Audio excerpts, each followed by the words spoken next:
The head of football's governing body promised the biggest and most inclusive World Cup ever. As the action kicks off this week, will it be the biggest? Sure. Most inclusive? It doesn't appear so. And with record-high ticket prices, inadequate transport to stadiums and strict visa requirements, the US has faced widespread criticism over its handling of the tournament, which it's co-hosting with Canada and Mexico. And now, one of Africa's top referees, Omar Artan, has prematurely returned home to Somalia to a hero's welcome, a show of solidarity after US immigration denied him entry for the World Cup, even though he says he had the right papers. Now, the US accuses him of having terror links. It would have been a milestone achievement for Artan as the first referee from his country to officiate at the World Cup. But he insists he'll rise above this setback. I promise you that I will attend the next one.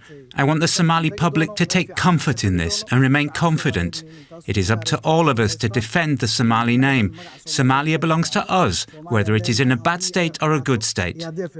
Let's speak now to BBC Sports journalist George Addo Jr., who joins us from Manchester in the UK, where he's based. George, it's good to have you with us. When you heard this news about this referee, did it surprise you? It didn't completely surprise me because, there was a kind of a build-up to it. And, that even before he would get a visa to travel, there was quite a lot there. He struggled a bit to get the US visa itself to even travel. Remember that he traveled, he managed to travel, got to Miami, and the officials did their investigations and had to get him back to Turkey, where he had arrived from, and later he ended back in Mogadishu. But when he was trying to get out of Somalia itself was a problem. And we know that the Confederation of African Football did collaborate with huge authorities to ensure that he had a diplomatic passport that enabled him to travel in the first place.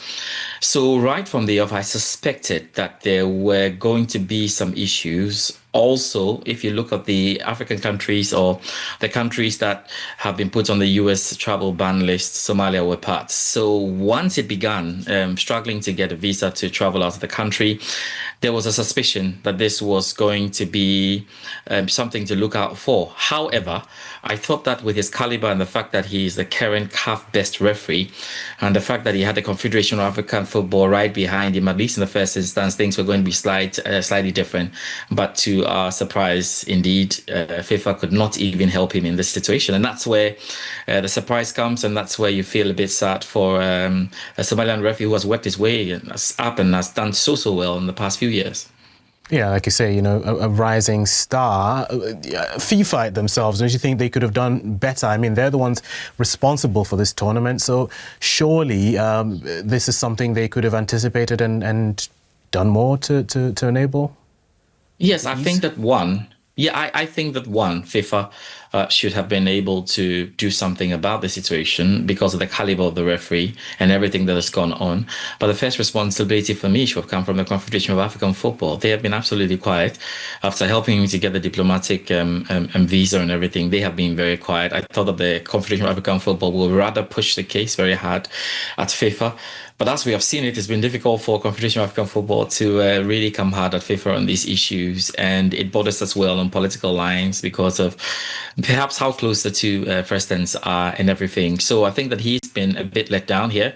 CAF did its job when it had to get him out of the country. I thought that they could have still pressed this. And for the mother body FIFA, I thought that when it comes to the football and when it comes to world football, it's the biggest game. We're trying to assemble the best around the world. We're trying to unify people. And that's one of the things that your FIFA president keeps saying, that football should unify the world. And this was a big opportunity for FIFA to demonstrate that it's not only about the talk, but indeed barriers can be removed for the world to unite for football. It's a big letdown in my view. And FIFA says that, well, they don't have any power to do anything because when it comes to immigration issues, it's down to the host nations. I'm kind of very disappointed in that. I thought there's more that they could have done in this situation.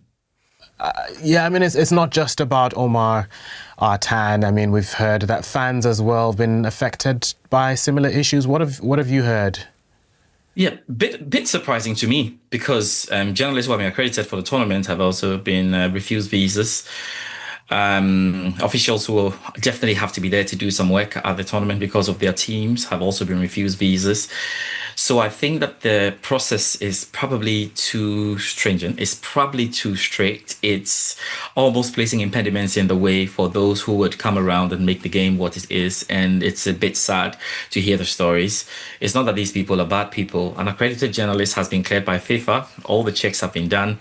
And even though FIFA would say when it comes to immigration is up to the country, we know what the standard of these competitions are. Please, when you have an accreditation, it's as good as you are good enough to go for the tournament. And once you're accredited by FIFA, you definitely get your visa and go. This is slightly different. We've also seen what has happened with how players from Senegal were being, set on the tarmac with that video that went around. It just does not give a very good vibe. It just doesn't give us the indication that the host is ready to receive people. And that could be a problem, going in there at the start of the competition hasn't really started, but everybody around is not feeling too confident. And we're just hopeful and praying that it should be that. But certainly, this is not the way. This is not the way we have seen the competitions in the past. Definitely when it comes to immigration, things are very different. And the standards have probably been raised to the level where the ordinary footballer and the ordinary football fan can't even get in there. I mean, it's the world's biggest sporting tournament. FIFA President Gianni Infantino predicted the biggest ever, the most inclusive World Cup ever. But with these problems, these off-field issues before a ball's even been kicked, do you think this will overshadow the big show that FIFA is trying to put on? I think a big show in terms of USA, Canada, Mexico, huge land masses, and a lot of people already. And maybe if the football fans around the world don't even get to go to the tournament in terms of the eyeballs, in terms of the numbers, it may end up being that World Cup. It may end up breaking records just because they have the numbers to back it. I can understand that on paper. In terms of the cash, it may be that big World Cup the FIFA president is talking about. But when it comes down to whether it's going to be that big World Cup that wins the trophy in the hearts of people around the world, that will be another question. If I allowed you, or if we went out on the streets right now around the world to ask people just how are they feeling ahead of the World Cup, the way many people have been so sad with this Somalia story. Some great referee was grown in Mogadishu, done all his best, risen to the ranks, become the best CAF referee, gets his chance to go to the World Cup for the first time, struggles with a diplomatic visa, gets it, now gets to Miami and he's been brought back. Look at the way he was received by his people in those videos.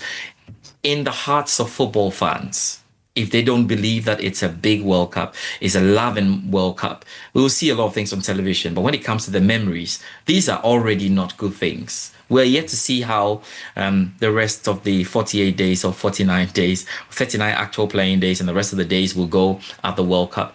But surely, I think football is about winning it in our hearts, because anytime we think about football and we think about the great World Cups and we think about it, we think about the beautiful experience that we had there. And that's what, for me, FIFA may lose on. They may have all the big things happening, but what is the state of the football lovers' hearts at the end of this World Cup? And that is what will speak even after this World Cup, years and years. Very well put, George Addo Jr. Thank you very much for speaking to us. Oh, it's a pleasure. Thank you so much.